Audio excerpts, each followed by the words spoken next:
10월 7일 저희들에게 주신 하나님 말씀 사도행전 21장 37절로 22장 1절까지 말씀입니다.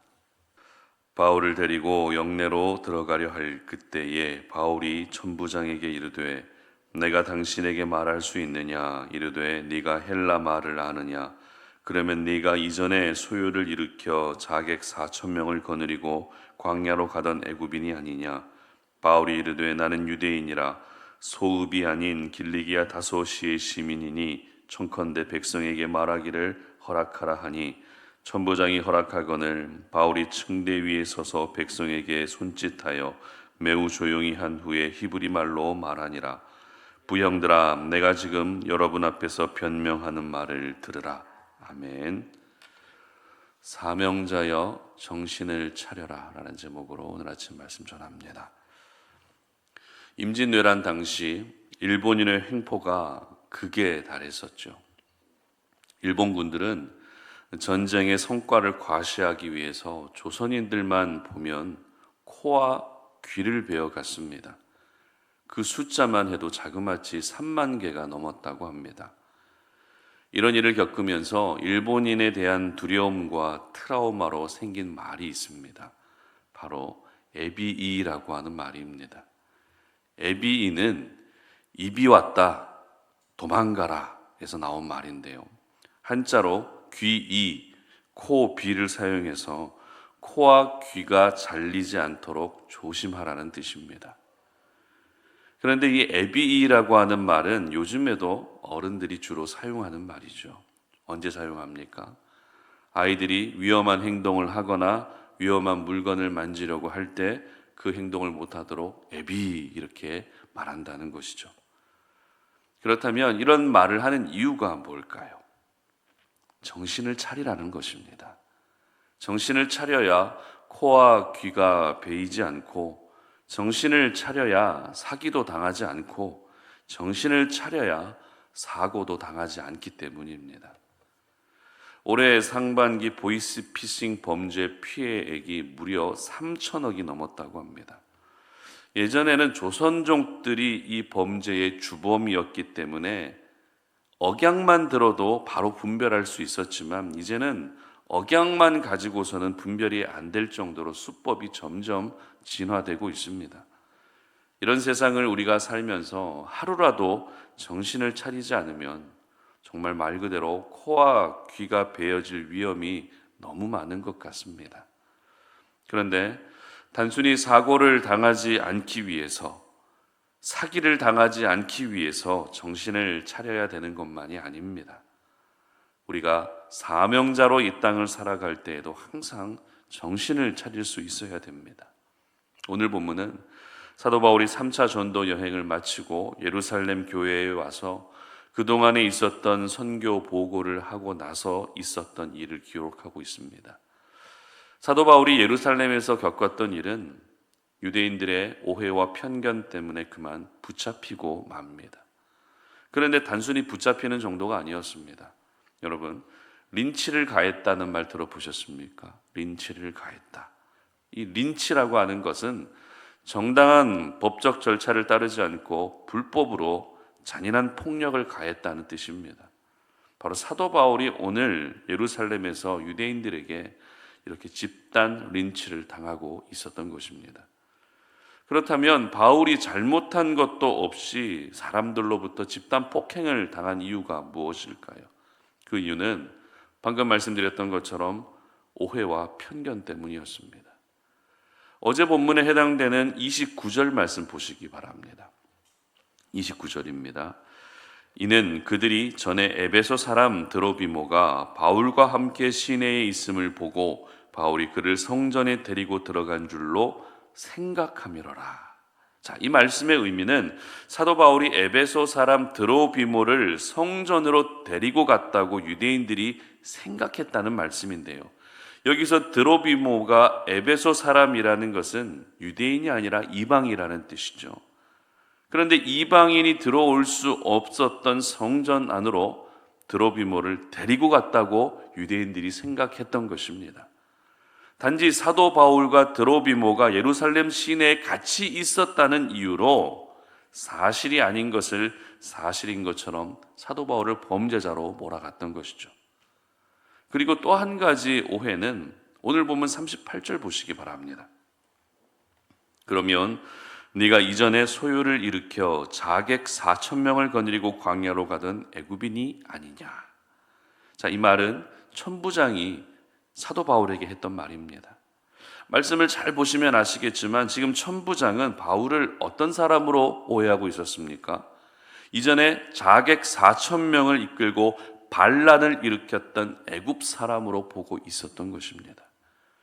이렇게 천부장까지 바울을 오해했던 이유는 지금 예루살렘이 사도 바울의 등장으로 발칵 뒤집혀졌기 때문입니다. 그래서 천부장은 사도 바울이 보통 사람이 아니라 심각한 범죄를 저지른 사람일 것이라는 편견이 생기고 말았던 것이죠. 이처럼 바울은 한순간에 범죄자로 내몰리게 됩니다. 그리고 한순간에 집단 폭행을 당하며 생명의 위협까지 받게 됩니다. 그리고 천부장까지 등장해서 지금 이 사태가 더 커지고 말았던 것입니다. 그런데 이런 절체절명의 상황에서 사도 바울이 보여준 모습이 참 놀라운 모습이었는데요. 37절 말씀 보도록 하겠습니다. 바울을 데리고 영내로 들어가려 할 그때에 바울이 천부장에게 이르되 내가 당신에게 말할 수 있느냐? 이르되 네가 헬라 말을 아느냐? 자, 무슨 말입니까? 바울이 천부장에게 말할 수 있는 기회를 달라고 요청합니다. 그리고 39절에서는 자신의 출신을 밝힙니다. 여러분, 사도 바울이 어디 출신입니까? 나는 유대인이지만 소읍, 다시 말해서 작은 시골 마을에서 태어난 것이 아니라 길리기아 다소에서 태어났다라고 자신의 출신을 밝힙니다. 참고로 길리기아 다소는 경제적으로도 교육적으로도 굉장히 높은 수준의 도시였습니다.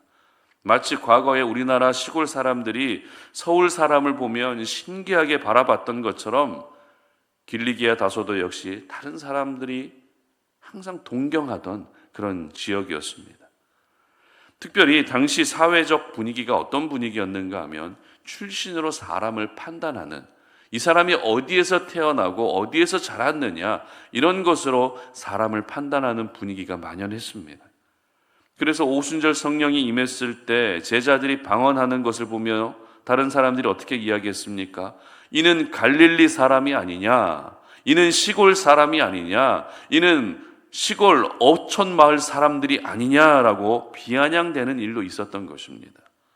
이런 문화를 누구보다도 잘 알고 있었던 바울은 자신의 출신지가 오히려 지금의 위기에서 도움이 될 것으로 판단했던 것이죠. 그래서 다른 말보다 출신을 먼저 밝혔던 것입니다.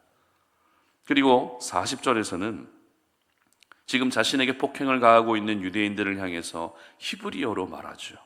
나는 당신과 같은 동족입니다. 이것을 어필했다는 것입니다. 그런데 저희들이 잘 알고 있어야 될 부분은 바로 직전 상황이 어떤 상황이었다고요? 사람들로부터 집단 폭행을 당하고 있는 상황이었다는 것입니다. 그렇다면 과연 이런 상황에서 제정신인 사람이 있을까요? 사람들로부터 둘러싸여서 매맞고 있는데 제정신인 사람이 있을까요? 없습니다. 적어도 정신을 잃어버리거나 아니면 정신을 잃지 않더라도 두려움에 휩싸이게 되는 것이 일반적인 모습입니다. 하지만 사도 바울이 보여주고 있는 모습은 전혀 두려워하지 않습니다. 그렇다고 정신을 잃은 것도 아닙니다. 오히려 천부장에게 하고 싶은 말을 했고 자신의 출신을 먼저 말해야겠다는 판단력과 함께 히브리어로 변론할 정도로 지금 이 상황에서 사도 바울은 정신을 바짝 차리고 있었던 것입니다. 그렇습니다. 사명자는 절대 정신을 잃으면 안 됩니다. 사명자는 항상 정신을 차리고 있어야 됩니다. 정신을 잃는다는 것은 긴장하지도 않고 깨어있지도 않다는 것을 말하지만 정신을 차리고 있다는 것은 항상 긴장하며 깨어있다라고 하는 것을 나타내는 것입니다. 여러분, 깨어있어야 분별할 수 있지 않겠습니까? 깨어있어야 나를 향한 오해를 풀 수 있는 것입니다. 깨어있어야 사명자로 흔들림 없이 살아갈 수 있는 것입니다. 그래서 베드로전서 4장 7절은 이렇게 기록합니다. 제가 읽어드리겠습니다. 만물의 마지막이 가까웠으니 그러므로 너희는 정신을 차리고 근신하여 기도하라. 아멘. 마지막 때가 가까울수록 하나님의 사람은 어떻게 해야 된다고요? 정신을 차려야 된다는 것입니다. 그리고 데살로니가 전서 5장 8절도 읽어드립니다. 우리는 낮에 속하였으니 정신을 차리고 믿음과 사랑에 호심경을 붙이고 구원의 소망의 투구를 쓰자. 아멘. 하나님의 사람은 원래부터가 밤에 속하지 않고 낮에 속해 있기 때문에 낮에 속한 사람은 정신을 차리며 사는 것이 기본이라고 말씀하고 있는 것입니다. 그러므로 오늘 이 말씀을 묵상하시는 여러분 모두가 하나님이 허락하신 오늘 이 하루를 살아가실 때에 무슨 일이 있어도 정신을 차릴 수 있기를 바랍니다. 여러분을 향한 어떤 물리적인 공격이 있더라도 정신을 차리고 있어야 방어할 수 있는 것입니다. 오해의 상황이 생겨도 여러분이 정신을 차리고 있어야 그건 오해라고 당당히 말할 수 있는 것입니다. 저희들은 예수 믿고 구원받은 사람들이죠. 뿐만 아닙니다. 하나님께서 맡기신 사명을 감당해야 될 사명자입니다. 사명자에게는 원치 않는 고난이 찾아오는 순간이 분명히 있습니다. 그러나 사명자는 정신을 잃지 않아야 합니다. 사명자는 항상 정신을 차리고 사명을 감당해야 됩니다. 그래야 사명자인 것입니다. 바라기는 여러분 모두가 사명자로서 반드시 정신을 차리셔서 끝까지 하나님께서 맡기신 그 사명의 길을 당당히 걸어갈 수 있는 그런 여러분들 되시기를 주님의 이름으로 축복합니다. 함께 기도하겠습니다. 하나님 감사합니다. 오늘도 이 아침에 주님 앞에 나와 하나님의 거룩한 말씀을 통해 오늘 하나님이 허락하신 이 하루를 살아갈 수 있는 그런 힘을 또 한번 공급받습니다. 아버지 하나님, 우리가 이 땅을 살아가면서 감당해야 될 여러 가지 역할들도 있지만 그 역할들을 감당할 때에 무엇보다 정신을 차리고 있어야 우리가 그 사명을 감당할 수 있습니다. 우리의 정신을 혼미케 하고 우리의 정신을 앗아가려고 하는 모든 사탄의 공격들을 우리가 방어하고 막아낼 수 있게 하시고 오늘 하루 하나님이 주시는 믿음 안에서 정신을 차리고 그 사명들을 능히 감당할 수 있는 주의 백성으로 살아가게 하여 주시옵소서. 그래서 어떤 물리적인 공격이 와도 우리가 방어해낼 수 있게 하시고 사탄의 유혹이 찾아와도 그것을 이겨낼 수 있는 거룩한 하나님의 사람들 되게 하여 주시옵소서. 감사드리며 예수님의 이름으로 기도드립니다. 아멘.